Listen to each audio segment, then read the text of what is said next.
and do not hinder them, for the kingdom of heaven belongs to such. And our response should be, kids, can you please read it? Jesus, We are coming. We will follow thee. So,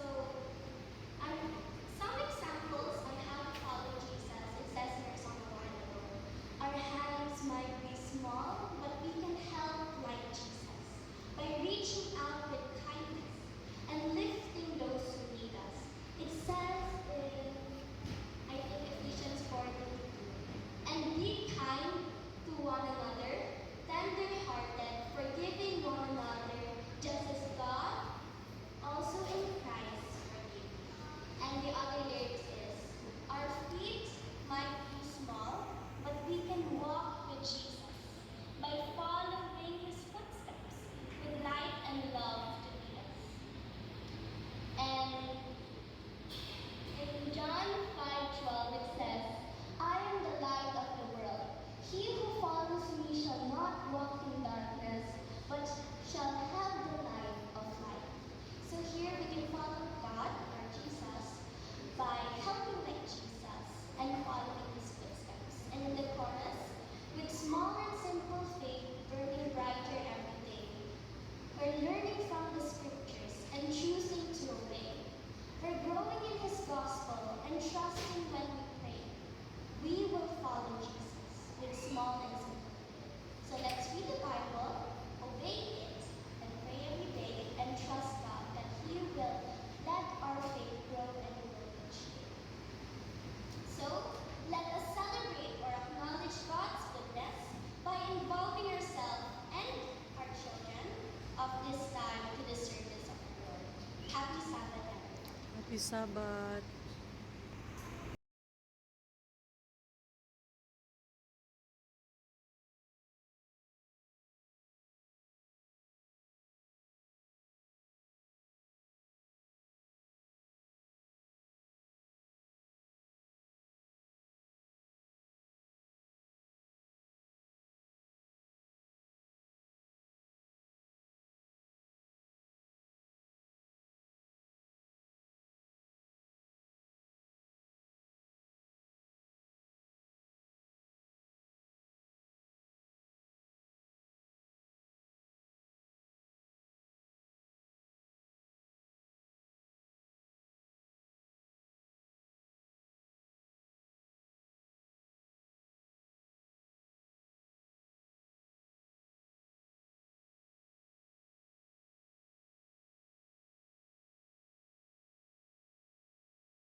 So integrity means not only saying what you think must be done, but also acting according to your convictions.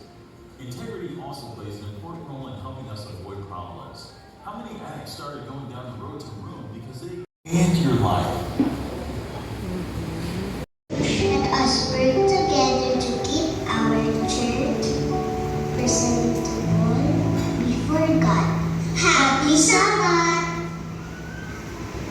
As I look into the congregation, as I'm seeing you right now, I see so many beautiful colors. And by looking at you, I understand God a bit more. God is our creator, and he created each of us unique with different features. But all of us are beautiful. Now, in the natural environment, my dear brothers and sisters, God created many species of flowers with different colors, shapes, sizes, and purposes. And today, looking at the congregation makes me feel like I have entered a very beautiful garden. Because today, each person in church is arrayed in their unique color that adds to the variety and diversity of this beautiful Mamsi Church.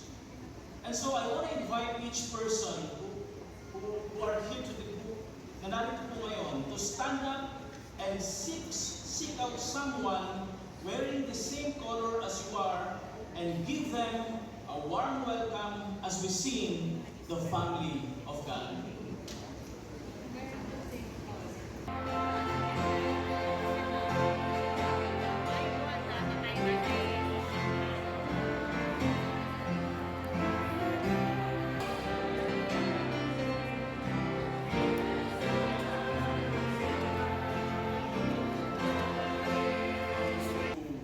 Recognize the presence of our visitors.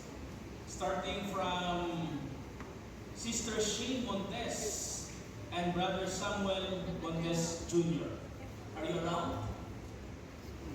Maybe request you to stand, okay? Welcome to Mamsi Church. Thank you so much for choosing our church. You are welcome. Next, all the way from Osami City Central Church, Brother Joseph Hill and Hiram Hill. Are you around? Welcome po. Thank you so much for standing. Welcome po to Mamsi Church. And last, Brother Nesser Vergara from, again, Osami City Central Church. Welcome, sir. And thank you for choosing Mamsi Church. So meron po ba dito in the congregation aside the cares and distractions of the week and to open ourselves to the presence of God? Let us come before Him with thanksgiving and praise, for He is worthy of all honor and glory. Now the flowers you see in front decorating our church is from Sister Ellen Galapagos. Sister Ellen, are you around? I think the husband is here, Brother Edgar. Thank you so much for donating these wonderful flowers in front of our church. Now, before we proceed with our divine worship, we have a few announcements.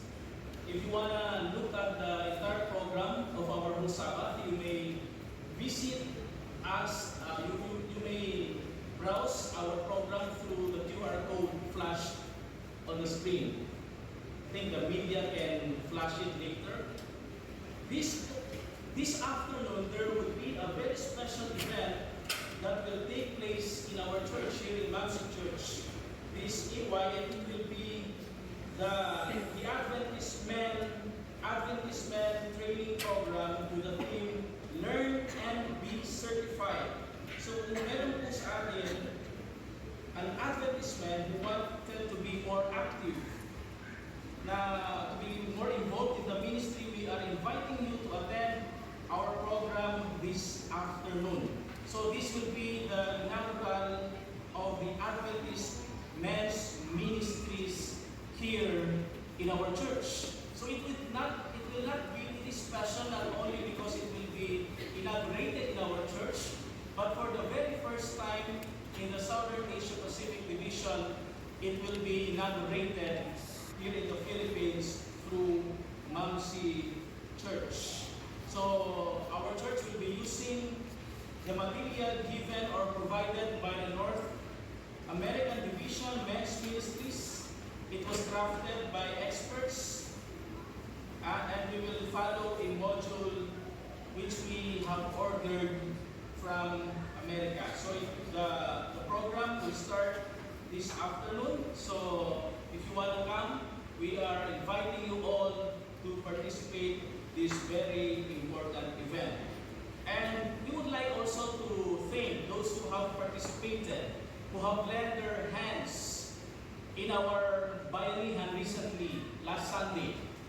Kaya nga po nakikita po natin ang our church today is now beautiful and clean, orderly, all because of sa pagtutulungan po nating mga kapatid who also have attended last Sunday in our bayanihan. We have also pictures, but I think wala pa po sa atin yung video personal. And we would like to especially mention the one who donated.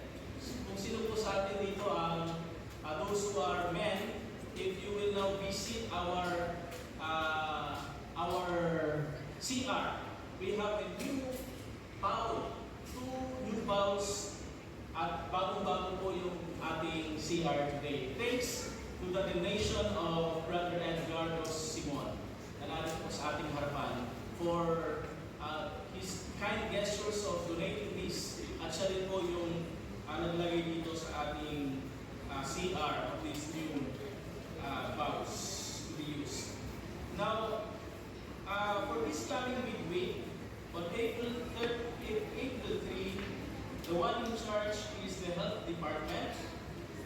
coming Vespers, April 5, will be the Nabukbuk and Magnaye family. Our speaker this morning is an active member of Pasay Adventist Church, together with his wife and 3 kids. Today, mga kapatid, his wife just recently gave birth to their third child at Mamsi Church last January. So brother, congratulations na meron na lumabas na po yung kanilang third child. He's from Davao. His work, service, siya po is currently working as the service delivery leader, EXL Service Philippines, with 20 years of experience in financial insurance claims, management, leisure, and corporate business travel servicing Americas, APAC, and EMEA. And he did already once naging speaker din po natin siya here in Mamsi during our Vesper. He is no other than Brother Roland Jean Hareño. So let us open our hearts and our minds to the message that God has prepared for us this morning. Now for our call to worship, if you have your Bibles with you, I invite you to open it with me in the book of Psalms chapter 63, verses 1 to 3. O God, Thou art my God, early will I seek Thee. My soul thirsteth for Thee. My flesh longeth for Thee in a dry and thirsty land, where no water is, to see Thy flower and Thy glory, so as I have seen Thee in the sanctuary, because Thy loving kindness is better than life. My lips shall praise Thee. With that said, let us now prepare our souls, our hearts for the hour of worship as we enter into God's presence today. Once again, welcome everyone, and may God bless us abundantly this Sabbath day. Amen.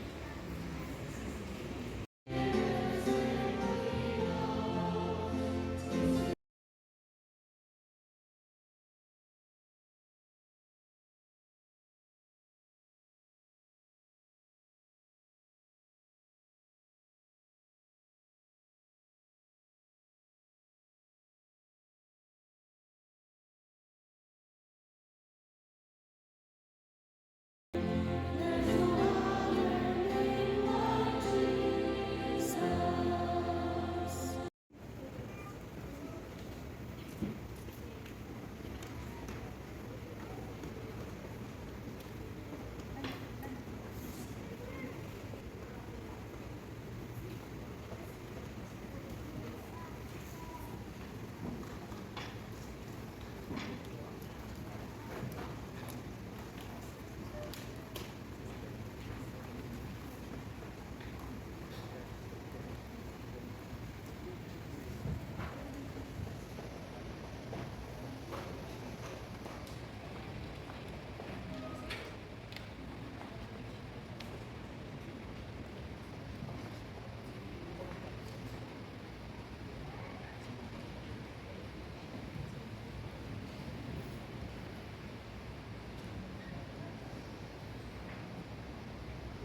Good morning and happy Sabbath, church. Good morning.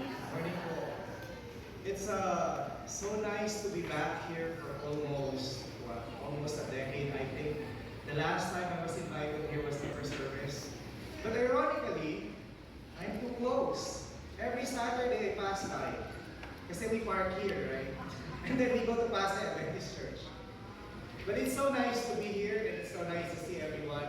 And I'm happy, surprisingly happy. It's a pleasant surprise to see that this church is full. Many people went out to the provinces. They probably traveled far places, like my family, because they flew to the Visayas. And then I stay back because of some commitments and this commitment today. But it's nice that we are all together worshiping the Lord. Amen? Amen. All right. I'd like to check the time just to be time conscious. And it's 11:15. Hopefully this is correct. Or my time is updated. Because today, I want us to enjoy and eat our lunch immediately. Right? Do you want to eat today? No? You're still fasting, no? But let's see. Our conversations today talks about communion before conversion. Communion before conversion. I'll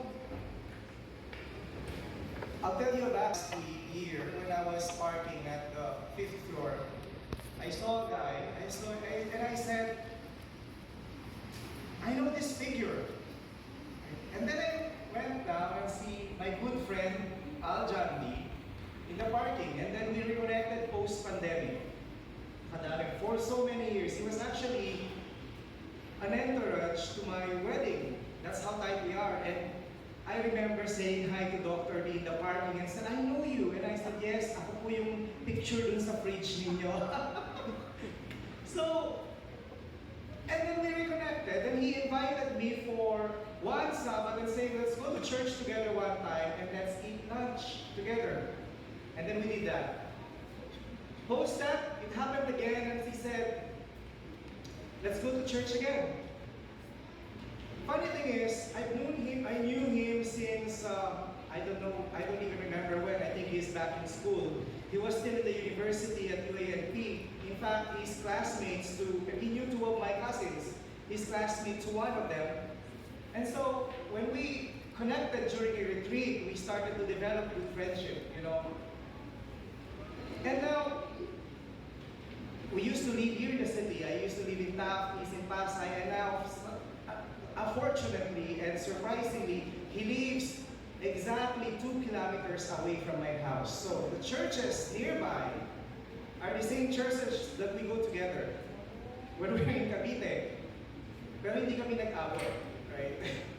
And so when he invited me for another lunch, we go to church first, and I said, let's go to our house. In my house, and we take lunch. Right? Now, why are we talking about this? Because when he invited me to speak here, I asked him also, what do we talk about? And then we talk about the habits of, the 5 habits of missional, slide 3 please, sorry. The habits, slide 3, next please. Okay, there's the 5 habits of highly missional people. The first one talks about blessed. The second, how many of you here is very open in eating with other people? Or how many of you is also open in inviting people? So, you know, in the provinces, because I grew up in the province of Pampanga, potluck is very essential, right? It's very rampant. Every Saturday, you know, as Christians, we are very used to potlucks. Love feast, what they call this. This is, of course, somehow connected also to the Eucharist. These are communal meals and services that are intended to promote fellowship, brotherhood, unity, and Christian love. In fact, in ancient Rome, there was an emperor who was named Julian. He was peeved because the Christians are practicing such an amazing form of hospitality. In fact, he said they were taking over the empire. He complained to his officials that one of the Christian methods of perverting the empire was the so-called love feast, or the service used. In fact, he appears to be uncertain of the name of the gathering. He says there are so many ways of carrying it out.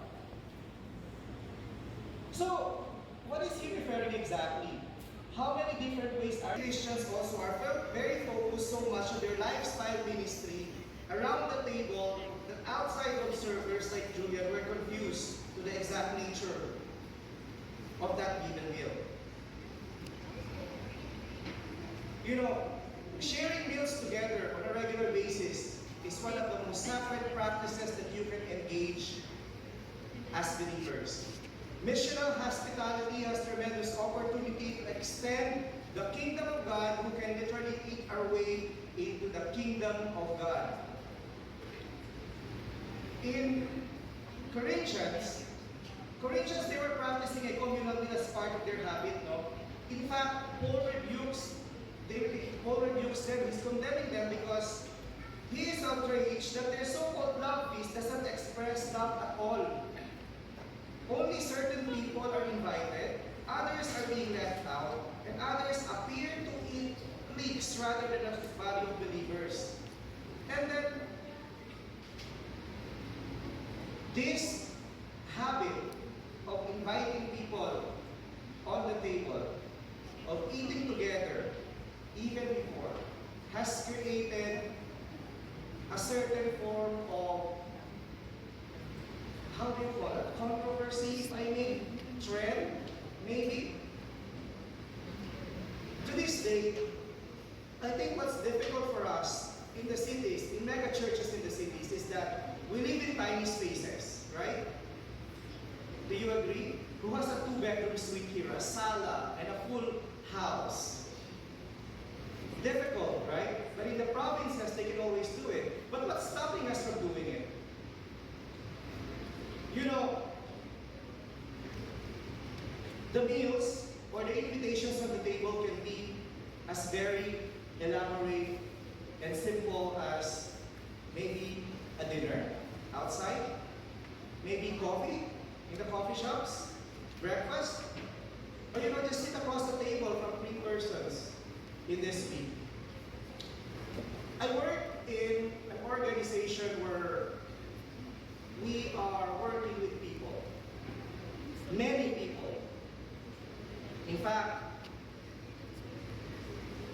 coaching, mentoring, team meetings, trainings are always part of the daily routine. And it's very difficult to have that engagement with people if you don't speak with them, if you don't spend time with them. When you sit at the table,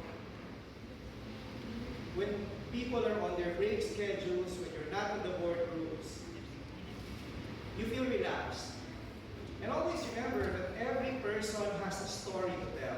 When you open your ears, you will realize that they have an interesting story. The table is always a great equalizer. You know the stories of their family, their struggles, their pain. They're trying to open up to you. They share with you their aspirations, their legal burdens. If there are someone sick in the family, you can pray over with. Table is always a great equalizer in building relationships. I can vividly remember Pastor when he made his prayer earlier. He said, "Let your light so shine upon men that they may see Jesus in you," right? But people are not very comfortable to come forward and share their stories with you immediately, right? They're not. But when you leverage and utilize that opportunity to sit down with them on the table, gradually and eventually they will share with you, right? When we eat together, we discover the inherent humanity of all people. We share stories, hopes, fears, and even disappointment. We can open up and share the same things, including our faith in Jesus. In the book Right Here and Right Now, Alan Hirsch and Lance Ford says, sharing meals together on a regular basis is one of the most sacred practices that we engage as believers. Missional hospitality is a tremendous opportunity to extend the kingdom of God, and we can literally eat our way to the kingdom. How about the non-believers? It's very easy and very comfortable to invite a brethren, right? Can you look to your left or to your right and ask yourself, do you want to eat? Or invite a person beside you at home today? I want to eat with you. Easy peasy, right? Let's dine out today. No? After fasting for 2 days, today is feast. Or tomorrow pa pala. Alright, how about people along the Garissa, right? Can you invite people? Are you comfortable inviting people? Sitting beside people, diba, that you don't know. In your communities, in your offices. Very difficult. However, Mayor, addresses the example of Jesus. After Jesus explains that, he says, here's the type of person who wouldn't eat with someone with a different social standing, and certainly never with someone of a different religion. Imagine before Jews eating at the table with the Gentiles. He tells us that Jesus turned its head. The act of Jesus was to reversely structure fellowship with people, and then you get communion first, and then conversion.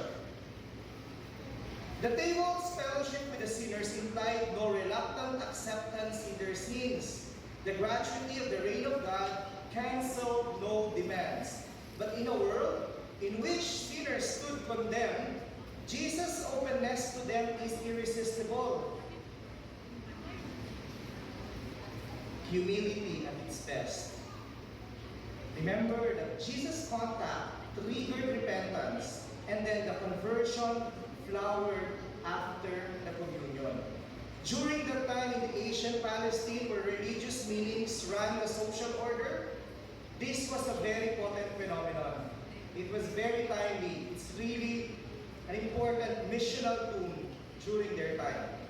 Now, let's talk about these things. We Adventists are known for, what are you known for? In the office, in the secular world, they said, Adventist kayo yung what? What do you say? Hindi kumakain ng baboy, right? That's what we are known for, believe it or not. Now, we have to change that, right? When you invited to a fiesta tomorrow, what do Filipinos prepare for fiesta? What is that? Lechon. Lechon. What do we do? Do we attend? Do we not? Right? Do not stop yourself from attending these invitations when they reciprocate the invitation, because you can use that to share Jesus with them. Obviously, you don't say, you don't go hardcore, right? Just say, you probably can start with saying kasi health reasons. And then you go with that opportunity. Do not lose that opportunity to connect with people. I'll also talk about another scenario where, God or Jesus and Zacchaeus, right? If you open your Bibles to Luke 19, verse 1 to 10, this is a very beautiful story. When you open your Bibles, Jesus entered Jericho and was passing through it. Now, a man named Zacchaeus was there. He was the chief tax collector, and he was very rich. He was trying to get a look at Jesus, but being a short man, he could not see over the crowd. He ran on ahead and climbed up in the sycamore tree to see him, because Jesus was going to pass that way. And when Jesus came to that place, he looked up and said to him, Zacchaeus, come down quickly. because I must stay at your house today. So he came quickly down, he welcomed Jesus joyfully, and when the people saw it, they all complained. He has gone in to the guest of a man who is a sinner. But Zacchaeus stopped and said to the Lord, "Look, Lord, half of my possessions I now give to the poor. And if I have cheated anyone of anything, I pay back 4 times as much." Then Jesus said to him, "Today has come to this household, because he too is a son of Abraham. For the Son of Man came to seek and save the lost." Jesus mingled with the sinner. He spent time with the sinner. He get himself invited on the table of a sinner, not on the table of the churchgoers. And in our tables, he went out. He walked there to share his love and his compassion. Brethren, Jesus is coming soon. We toil to complete those. At least, minimum one is not a churchgoer, or maybe not a believer. And then you'll find happening that people will reciprocate that hospitality. You will reciprocate that connection, that relationship. And then you'll start getting return invitations too. When that happens, you will realize that you got serious missional traction. That the work that you do is trying to get traction. Let's see this opportunity as a gold mine for missional relationship building. Let communion precede conversion. Again, communion before conversion. May the Lord bless us as we all share our table. Happy Sabbath. Amen.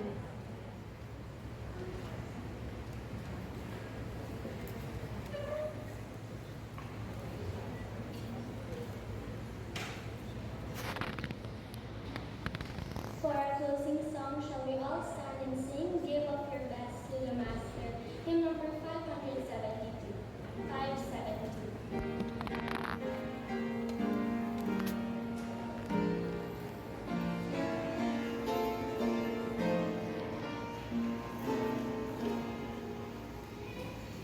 Our Lord, our provider, our Savior. Thank you for your goodness. Thank you for your lordship over our lives. Thank you for always being with us through thick and thin. Thank you for the many things and the forgiveness of our sins. This afternoon, as we part your ways, it is our prayer that you open the gates of heaven for all of us, so our tables will be filled and we can invite more and more people and bring them to the kingdom of God. In Jesus' name we pray. Amen. Amen.